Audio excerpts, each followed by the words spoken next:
Well, folks, today was actually my day.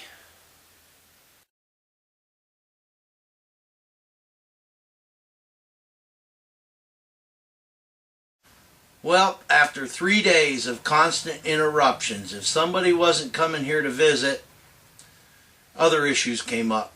Well, I finally got to work on my desk. I've got the bottom half all but completed. I still have to flip it, run my bullnose on it, and sand it. Put my sanding seal on and polyurethane it. Once it's dry, it'll be ready to go up to the house. Then I can build my top unit. Well, there it is. The legs aren't really bolted on there. I just set them in there so you guys could get a kind of an idea of what it looks like. I'll show you what I've done with the wiring on it.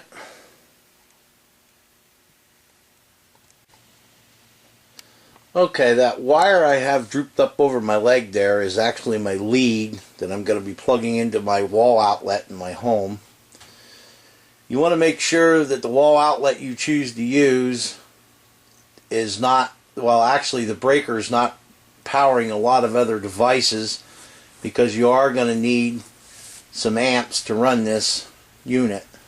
You want to make sure you use a 12-3 wire, not a 14, not a 16, because neither one of them are really heavy enough. 12 is for receptacles and 14 is for lights. 16 is basically for other devices that don't require much juice. I've taken the wire, my lead, and I ran it to that front receptacle powering it. I've jumped from that, ran my wire down my leg or table to the other box in the front. And by the way, I didn't make those covers. They are wooden covers. I bought them. I thought about making some. I have made them before, but that would have been too much hassle. Anyway, back to the electrical. I thought about cutting my wires and jumping into my front receptacle there off my surge protectors to energize them. Then I thought, well, why don't I just throw a double box in and put 2 more receptacles in and plug them in. That gave me 2 more spots to plug things in. That's a tester that I have plugged in there right now. You can buy one of them at Lowe's or another electrical supplier. If the 2 amber lights are on, it means it's wired correctly. You want to make sure you have your ground, of course, and your hot and neutral on the right side of the receptacle. Devices will work whether you have the hot on the wrong side or not. It'll still power it, but with the new devices today, you could potentially burn them up, being that you have your receptacle wired wrong. And of course, I got my drawer glides on for my keyboard to set in.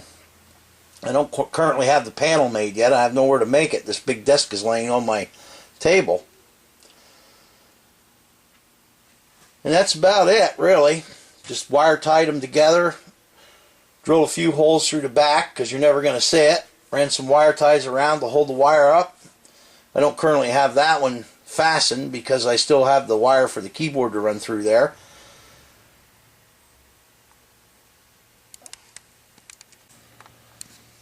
I also wanted to mention to you that wire I used was actually a 25-foot extension cord I bought, which you could buy cheaper than buying it by the foot and making your own, because it already had the molded end on it.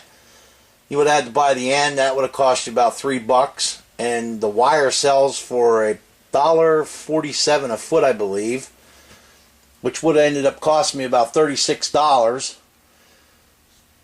And I bought the cord for $29 or $28 something.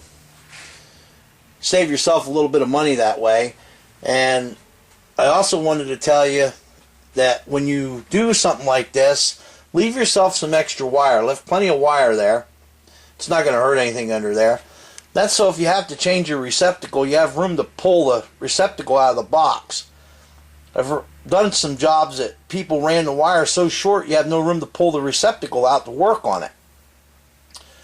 Just a little bit of information that might help you if you decide to do something like this. Well, there it is. Got my round over on the edge. And it took me probably 45 minutes worth of sanding on it. Do yourselves a favor if you build something. Spend some time sanding it. There is nothing worse than putting your finish on there and then finding out that there's marks in the wood from your planer. Like my planer has a little nick in the knife, so it leaves a high spot on the wood. Or a dent that where you dropped something lightly on it and it dented it and you didn't see it until you put the finish on it. Now that's only sand and seal on there now. It's just shiny because I just got it on there. It will dull up when it dries.